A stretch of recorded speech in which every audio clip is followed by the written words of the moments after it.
Let's start with a confession. A secret whispered in the silent moments after a long workday. A thought that flickers across the mind during a high-stakes presentation.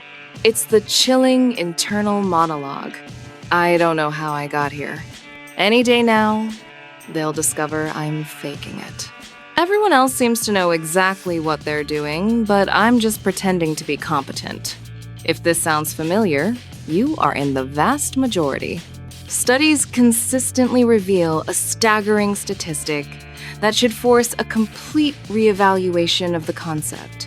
Over 70% of all people across all professions report experiencing these intense feelings of being an imposter. This isn't a niche psychological quirk, it's a near universal human experience within our modern structures. The rates are even higher in marginalized groups, and paradoxically, the feeling often intensifies with greater achievement. The more successful someone becomes, the more fraudulent they feel. This isn't a syndrome that success cures. It's a condition that success seems to inflame. So, this forces a fundamental and rarely asked question. If almost everyone feels like they are the imposter, who, exactly, are the real ones we're all comparing ourselves to? Here is the plot twist your anxiety has been searching for. The system itself is the imposter. The gnawing feeling that you're faking it isn't a sign of your inadequacy, it's a sign that your perception is painfully accurate. You are witnessing a grand performance, and are simply one of the few who can't shake the feeling that it's all a stage play. Look around. You see CEOs performing the role of visionary leaders who deserve compensation 350 times that of their average worker, a justification that defies any logical measure of value.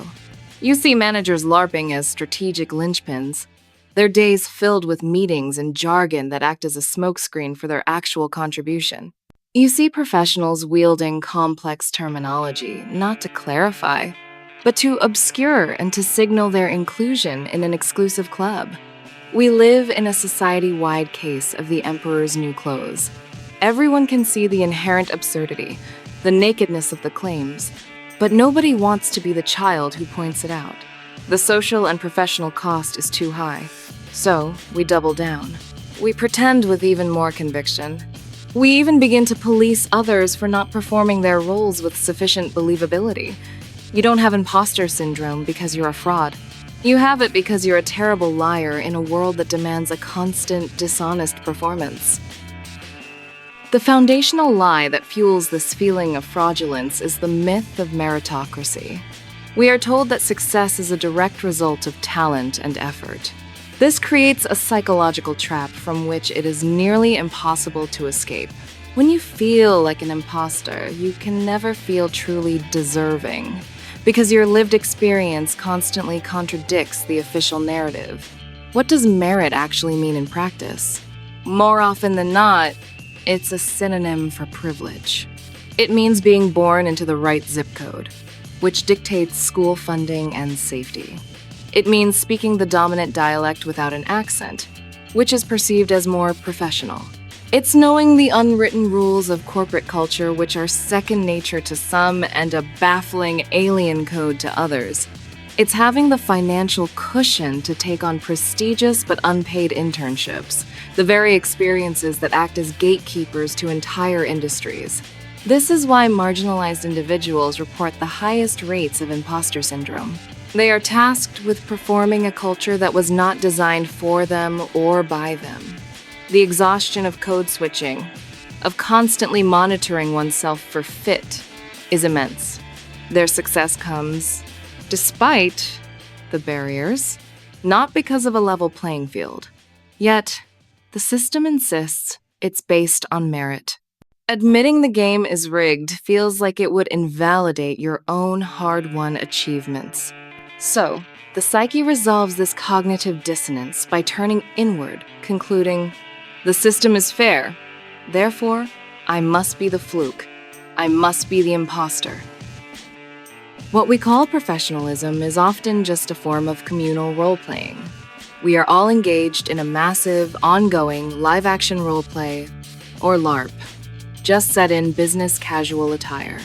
Consider the arbitrary rules we have sanctified as indicators of value. We pretend that wearing uncomfortable clothing signals seriousness. We pretend that using corporate buzzwords like synergize, optimize, and leverage is a sign of intelligence rather than a sign of conformity. We equate the performance of being busy frantically typing, rushing between meetings with actual productivity. Most insidiously, we have accepted the outward display of confidence as a direct proxy for competence. This creates a profound personality split. There is the work you and the real you. At work, only approved emotions are permissibly detached. Positive enthusiasm is the default. Topics of conversation are sanitized. Authenticity is suppressed in favor of a carefully curated professional persona. You feel like an imposter because you are, in a very real sense, playing a character. You are wearing a costume, speaking memorized lines, and interacting with other actors on a set. The difference is, you keep forgetting that it's all a performance. Your feeling of fraudulence is simply your authentic self trying to break character. It's time to reframe your discomfort. That feeling you've labeled imposter syndrome is not a pathology to be cured. It is a form of awakening. It is a sign of a healthy, functioning mind accurately perceiving the dissonance around it. Your discomfort is valuable data. It means your pattern recognition is working perfectly. You see through the thin veneer of performance. It means your authenticity is rebelling against the demand to participate in an illusion. You are simply too awake to sleepwalk through your professional life peacefully. There are stages to this professional awakening. First comes the awareness. I don't belong here. This is often followed by internalization. Something must be wrong with me for feeling this way. But with continued observation comes the profound moment of clarity. Wait, nobody really belongs here. It's all a construct. This leads to liberation. The system is the problem, not me. And finally, this can blossom into a revolutionary impulse. If this is all fake, how do we build something real? You are not failing at the game. You have simply achieved a higher level of consciousness and realized the entire game is rigged. Your feeling of not belonging is not a failure of confidence, but a triumph of perception. For decades, the prescribed cure for this feeling has been fake it till you make it. But this advice is not only unhelpful, it is actively harmful. It asks you to solve the problem of feeling fake by faking it harder. Let's dissect what we are actually celebrating when we praise confidence. Often, it is not a deep-seated belief in one's abilities. It is shamelessness about not knowing. It is a practiced comfort with performance. It is, in many cases, privilege dressed up as a personality trait. It can be a form of functional narcissism rebranded as leadership. The person who is most certain is often the one least familiar with the complexities of the situation. This has spawned a multi-billion-dollar confidence industrial complex. Books on executive presence, workshops that teach you to power pose in bathrooms, and corporate gurus who tell you to lean into the very systems that are causing the alienation in the first place. These are all tools that place the blame squarely on the individual. They are designed to teach the victim how to perform better for their oppressors, to wear a more convincing mask. True confidence wouldn't be the unwavering performance of certainty. Real confidence would be the courage to stand in a room of professionals and say, I don't know the answer, or this entire premise feels wrong. The confidence we're sold is just a better mask. This illusion of meritocratic professionalism is not self-sustaining. It requires constant maintenance and active participation from all of us. We are trapped in a cycle of collective gaslighting, where we are simultaneously the victims and the perpetrators. Think about how we perpetuate the system. We haze newcomers who don't perform the corporate rituals correctly, who speak too plainly or show too much vulnerability. Conversely, we heap praise upon those who mask the best, who have perfected the art of confident performance, regardless of their substantive contribution. We subconsciously punish raw authenticity because it makes us uncomfortable. It reminds us of our own suppressed selves. We reward conformity because it is predictable and non-threatening.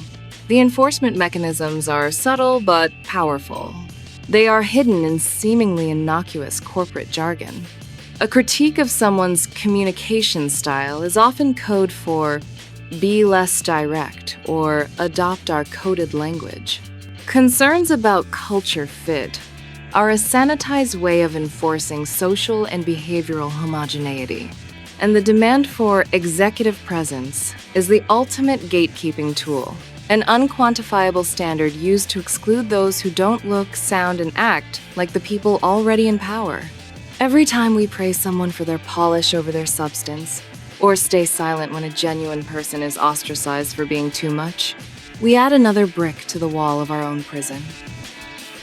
So, how do we begin to build authenticity in a world that feels fundamentally fraudulent? The process begins with small acts of individual and collective resistance. First, you must refuse to continue gaslighting yourself. Your discomfort is real and it is valid. Name the performance when you see it, even if only to yourself. This meeting is not about collaboration. It is about dominance theater. Next, find the others. There are other people who see through the illusion. Form small pockets of authenticity, conspiracies of truth, where you can speak plainly and support each other. This is your psychological home base. From there, you can practice success on your own terms, not the system's. This might mean defining productivity by your actual output, not by the hours you perform busyness. Collectively, the liberation expands. It means consciously building parallel systems or transforming existing ones. It means hiring for demonstrated skill and authentic passion over culture fit. It means actively rewarding truth-telling, even when it's uncomfortable. It means creating cultures of admission, where saying, "I was wrong" or "I need help" is seen as a strength, not a weakness. There is a paradox here. Your position as a perceived imposter is your greatest asset, because you do not feel you truly belong. You are not beholden to maintaining the status quo. Your outsider perspective is a gift. Your discomfort is data. Your authenticity is the seed of revolution. Here is the core truth that can set you free. You feel like an imposter because you are a real person living within a series of fake systems. Your discomfort is not a bug. It is a feature of your humanity. It is your psyche's immune response, rejecting the pervasive lie that any of this performative nonsense is normal or just. The boardrooms filled with people pretending their value is hundreds of times that of their employees? They are the imposters. The academic institutions that gatekeep knowledge behind impossible financial barriers and convoluted language? They are the imposters. The entire professional class, built on the performance of importance rather than the creation of tangible value, they are the imposters. You are not the fraud. You are the one with eyes clear enough to see the fraudulence in everything. Every time you feel that pang of not belonging, you must remind yourself, belonging to a sick system is not a sign of health. It is a symptom of Stockholm Syndrome. The solution is not to get better at pretending. The solution is to get so rooted in your own reality that you can begin to build systems where no one has to pretend. A world where competence is not performed confidence. Where belonging is not contingent on how well you can cosplay the dominant culture. Until that world exists, your discomfort is your dignity. Your inability to fully buy into the charade is your integrity. You're not an imposter, you're awake. And now, the only question that matters is, what are you going to do with that clarity?